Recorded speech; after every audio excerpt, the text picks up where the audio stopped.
Class 10th Bihar board से पढ़ने वाले सभी बच्चे, यदि आप अभी तक सोशल साइंस का कोई भी सब्जेक्ट प्रारंभ नहीं किए हैं तो आप प्रतिदिन मेरे YouTube चैनल पर मिलने वाले वीडियो को देखकर सभी एसएसटी, साइंस, मैथ सभी को आप आसानी से शुरू कर सकते हैं और आपको एकदम सरल भाषा में, सहज भाषा में आपके दिमाग तक पहुंचाने का, आपको समझाने का और आपके प्रश्नों का उत्तर देने का कार्य मैं हमेशा करता रहूंगा। आज मैंने प्रारंभ कर दिया है आपके सामाजिक विज्ञान का जो सबसे महत्वपूर्ण सब्जेक्ट है, वो है भूगोल के बाद दूसरा इतिहास। इतिहास यानी कि हिस्ट्री आज मैंने प्रारंभ कर दिया है। इतिहास के सिलेबस को सिर्फ समझाया है। इस सिलेबस को समझने के बाद आपको इतिहास के अंदर कूद पड़ना है और देखना है कि क्लास 10th के इतिहास में क्या क्या है। चलिए बिना देर किए, अच्छा और दूसरी बात, यदि आपको हाथ से लिखा हुआ नोट्स चाहिए, चाहे आप एसएसटी की बात करें या फिर आप चाहे साइंस की बात करें या हिंदी, संस्कृत, हिंदी व्याकरण या कोई अन्य सब्जेक्ट की बात करें, तो आपको क्लास 9, 10th और 12th को का जो नोट्स है वो हाथ से लिखा हुआ नोट्स आपको मिल जाएगा। आप सिर्फ मेरे व्हाट्सएप नंबर पर मैसेज कीजिएगा, आपको नोट्स जो है वह प्रोवाइड कर दिया जाएगा। चलिए अब बिना देर किए हुए हम इतिहास के सिलेबस को समझते हैं।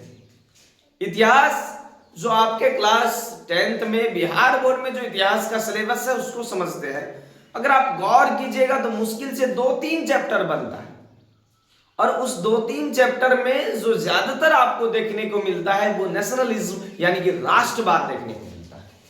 तो इसीलिए मैं प्रारंभ कर रहा हूं क्लास 10th का इतिहास और इस इतिहास को समझने से पहले उसके सिलेबस में कूदते हैं और सिलेबस में कूदने के बाद हम जैसे जैसे आगे बढ़ेंगे तब इतिहास को बहुत ही अच्छे तरीके से, कहानी को समझते हुए, मजेदार तरीके से, अच्छे से समझते हुए हम आगे बढ़ते चले जाएंगे।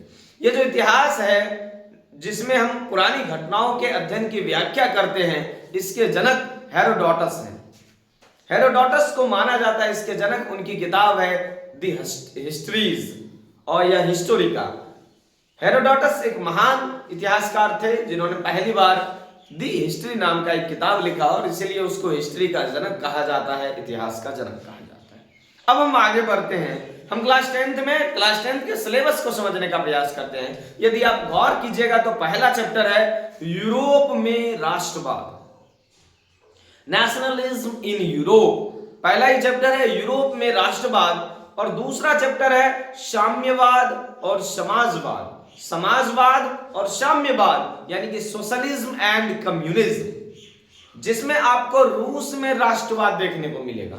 यानी कि पहला चैप्टर यूरोप में राष्ट्रवाद और दूसरा चैप्टर एशिया और यूरेशिया के हैं। यूरेशिया के सबसे बड़ा देश रूस, रूस में जो साम्यवादी शासन का प्रयोग हुआ और उसका क्या क्या परिणाम हुआ, क्या क्या संघर्ष हुआ, किस प्रकार से रूसी क्रांति हुई, उसके बाद लेनिन ने क्या क्या सुधार किया, इन सभी चीजों को हम दूसरे चैप्टर में पढ़ने वाले हैं और उस चैप्टर का नाम है समाजवाद एवं साम्यवाद यानी कि सोशलिज्म एंड कम्युनिज्म।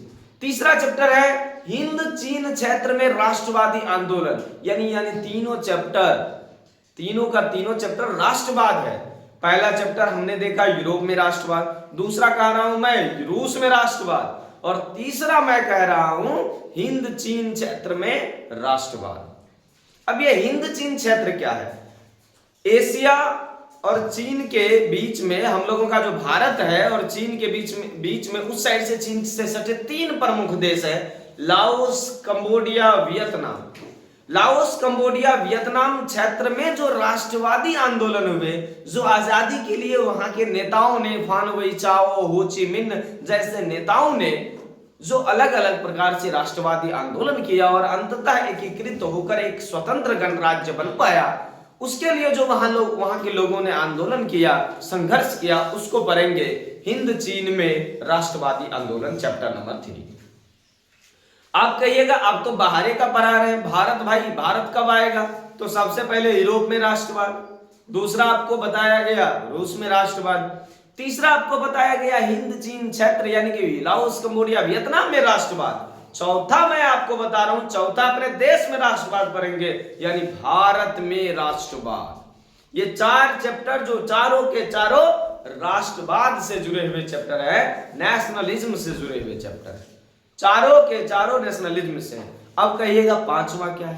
एक और चैप्टर जो राष्ट्रवाद से जुड़ा हुआ है, वो सबसे लास्ट चैप्टर है, 8वां चैप्टर, प्रेस, संस्कृति और राष्ट्रवाद। ध्यान से देखिए क्या है, प्रेस, संस्कृति एवं राष्ट्रवाद, प्रेस, कल्चर एंड नेशनलिज्म। ये 8वां चैप्टर है जो इन्हीं चारों चैप्टर से जुड़ा हुआ है। पहला चैप्टर यूरोप में राष्ट्रवाद यानी कि नेशनलिज्म इन यूरोप, दूसरा है समाजवाद एवं साम्यवाद यानी सोशलिज्म एंड कम्युनिज्म, तीसरा चैप्टर है हिंद चीन में राष्ट्रवादी आंदोलन, नेशनलिस्ट और मूवमेंट्स इन इंडो चाइना, उसके बाद है भारत में राष्ट्रवाद यानी कि नेशनलिज्म इन इंडिया, और ये 5वां, 6ठा और 7वां ये जो चैप्टर आपको दिख रहा है ना, जब देश राष्ट्रवादी आंदोलन के बाद स्वतंत्र हो गया, आजाद हो गया, एक स्वतंत्र राष्ट्र या गणराज्य की भूमिका के ऊपर पूरे विश्व के सामने उभरा, तब सभी देशों ने अपनी अर्थव्यवस्था को सुधारने के लिए, अपनी आजीविका को बढ़ाने का प्रयास किया। तो हम लोग आगे का चैप्टर पढ़ेंगे 5वां, अर्थव्यवस्था और आजीविका यानी इकोनॉमी एंड लाइवलीहुड।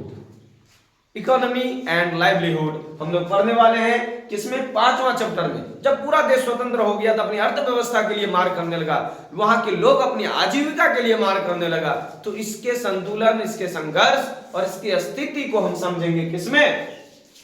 तो अर्थव्यवस्था और आजीविका यानी इकोनॉमी एंड लाइवलीहुड में। फिर चैप्टर नंबर 6 शहरीकरण। जब देश बढ़ा तो शहर बनने लगी, आजाद हुआ देश तो शहर बनने लगे, और शहर बनने लगे तो शहरों में रहने वाले रोग यानी कि शहरी जीवन को हम लोग पढ़ने वाले हैं, यानी कि शहरीकरण एवं शहरी जीवन यानी कि अर्बनाइजेशन एंड सिटी लाइफ, ये 6ठा चैप्टर है।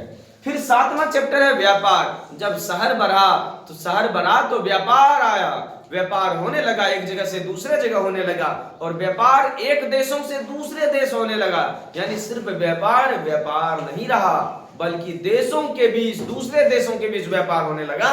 तब ऐसे व्यापार का है भूमंडलीकरण। व्यापार और भूमंडलीकरण 7वां चैप्टर यानी कि ट्रेड एंड ग्लोबलाइजेशन, ये 7वां चैप्टर है। और 8वां चैप्टर जो राष्ट्रवाद से जुड़ा हुआ है, भारतीय प्रेस, संस्कृति एवं राष्ट्रवाद। प्रेस की क्या भूमिका रही राष्ट्रवादी आंदोलनों में, उनकी चर्चा, और कौन कौन से प्रेस किन किन नेताओं, किन किन लोगों के नेतृत्व में उसका संपादित हुआ, इन सभी चीजों को इसमें पढ़ेंगे हम लोग। व्यापार, शहरीकरण, अर्थव्यवस्था, इन्हीं सारों से उत्पन्न अलग अलग चैप्टर्स हैं। ये 8 चैप्टर टोटल हैं। चूंकि पहला चैप्टर है यूरोप में राष्ट्रवाद, इसलिए हम लोग सबसे पहले यूरोप को जानते हैं। यूरोप एशिया महादेश के जस्ट जो है पश्चिम साइड में एक है कंटिनेंट, जो दुनिया का 6ठा सबसे बड़ा महादेश है, महाद्वीप है, जिसका नाम है यूरोप। यूरोप में ही दुनिया का सबसे छोटा देश वेटिकन सिटी है, 44 हेक्टेयर वाला 882 लगभग वहां की जनसंख्या है 2024 की जनगणना के अनुसार। इसके अलावा विश्व का 6ठा सबसे बड़ा महादेश है, लगभग 44 से 50 स्वतंत्र देश हैं पूरे यूरोप में, रूस का 25% हिस्सा यूरोप में जाता है। इसके अलावा दुनिया का सबसे छोटा देश वेटिकन सिटी यहीं आता है। यूरोप जो है महादेश, यूरोप महादेश में सबसे बड़ा देश जो 25% हिस्सा है रूस, वो है। इसके अलावा इंग्लैंड, फ्रांस, रूस, Germany, Italy, Spain, Poland, Australia, Belgium, Ukraine, Sweden, Netherland, पुर्तगाल, डेनमार्क, प्राचीन यूगोस्लाविया जो 7 देशों में बट गया, बोहेमिया, हंगरी, यूनान यानी ग्रीस, ये सभी यूरोप महादेश के अंतर्गत आते हैं। और हम लोग इसमें ज्यादातर इटली, जर्मनी, ऑस्ट्रिया, इन सभी देशों को पढ़ने वाले। इटली जो एक बिखरा पड़ा था, उसको कैसे समेटा गया, किन किन नेताओं के द्वारा समेटा गया, ये पढ़ेंगे। उसके बाद जर्मनी भी कई छोटे छोटे रियासतों में टुकड़ा बटा हुआ था, उसको किस प्रकार से मिलाया गया वो समझेंगे। इस प्रकार से हम लोग इस चैप्टर में Italy, Germany, Austria, Bohemia, Poland, इन सभी चीजों और यूनान, इन सभी देशों के स्वतंत्रता आंदोलन, वहां होने वाले राष्ट्रवादी आंदोलन को पढ़कर पहले चैप्टर के अंदर हम लोग प्रवेश करेंगे।